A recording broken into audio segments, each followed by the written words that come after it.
Pemegang saham PT XL Axiata Tbk, EXCL, kini dihadapkan pada dua pilihan.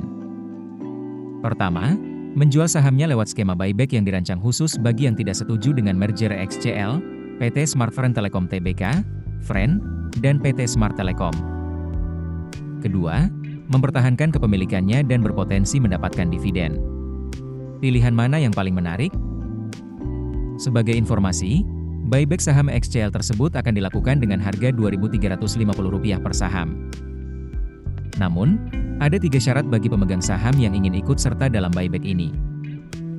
Pertama, tercatat dalam daftar pemegang saham pada recording date tanggal 28 Februari 2025. Kedua, hadir dalam rapat umum pemegang saham luar biasa, RUPSLB, tanggal 25 Maret 2025. Ketiga, menyatakan ketidaksetujuannya atas pelaksanaan penggabungan usaha dalam RUPSLB tersebut. Selanjutnya, pemegang saham yang memenuhi syarat-syarat tersebut dan tertarik untuk menjual kepemilikannya perlu mengisi formulir pernyataan menjual saham. Formulir tersebut dapat diunduh di website resmi XL Axiata www.xl.co.id. Kemudian, formulir yang sudah lengkap perlu diserahkan kepada Biro Administrasi Efek, BAE, PT Datindo Entricom dengan mengirimkan email ke datindo.xcl@gmail.com. Formulir pernyataan menjual saham tersebut harus diserahkan pada periode 27 Maret 10 April 2025 pukul 09.0015.00 waktu Indonesia Barat. Setelah mengirimkan formulir yang sudah terisi, pemegang saham wajib memberikan instruksi kepada perusahaan efek atau bank kustodian tempat mereka menyimpan sahamnya untuk menginput instruksi TEN melalui pilihan menu Corporate Action, Election di CBEST dengan memilih pilihan Cash.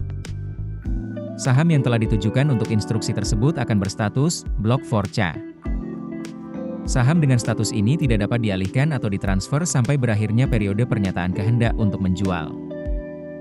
Nah, pemegang saham EXCL yang ingin menjual tapi belum mengisi formulir pernyataan menjual saham dan atau belum memberikan instruksi atas saham EXCL sebagaimana dijelaskan di atas akan dianggap melepaskan haknya untuk meminta pembelian kembali saham. Setelah proses tersebut selesai, transaksi pembelian saham akan dilakukan di pasar negosiasi pada tanggal 16 April 2025. Pembayarannya juga akan dilaksanakan pada tanggal tersebut, bersamaan dengan tanggal efektif penggabungan usaha. Namun, perlu dicatat bahwa dana hasil buyback yang akan diterima pemegang saham yang menjual kepemilikannya akan dikenakan pemotongan yang berlaku, termasuk biaya perantara, biaya Bursa Efek Indonesia, BI, Clearing Penjaminan Efek Indonesia, KPEI, pajak penghasilan, dan biaya lainnya. Di tengah rencana buyback bagi pemegang saham yang tidak setuju dengan merger, XL Axiata bakal membagikan dividen tunai sebesar Rp1,12 triliun atau Rp85,7 per saham. Keputusan pembagian dividen ini diambil dalam RUPS tahunan EXCL yang berlangsung pada 25 Maret 2025. Dividen tunai akan dibagikan kepada pemegang saham yang namanya tercatat dalam daftar pemegang saham, DPS, tanggal 15 April 2025 pukul 16 waktu Indonesia Barat.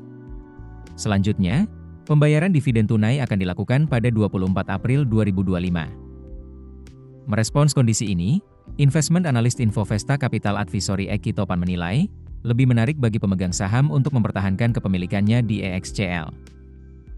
Menurutnya, merger EXCL Friend merupakan aksi korporasi yang menarik dan berpotensi memberikan dampak positif terhadap kinerja emiten ke depannya. Sinergi dari merger ini tidak hanya akan meningkatkan efisiensi operasional, tetapi juga memperluas basis pelanggan serta membuka peluang pengembangan jaringan dan layanan digital yang lebih terintegrasi ke depan. Penggabungan ini secara strategis akan memperkuat posisi perusahaan hasil merger, PT XL Smart Telecom Sejahtera Tbk, di industri telekomunikasi, terutama dalam menghadapi persaingan yang semakin ketat dan kebutuhan infrastruktur jaringan yang kian kompleks. Jika mempertahankan kepemilikannya di EXCL, investor juga akan mendapatkan dividen senilai Rp85,7 per saham sehingga memberikan potensi pendapatan tambahan bagi investor.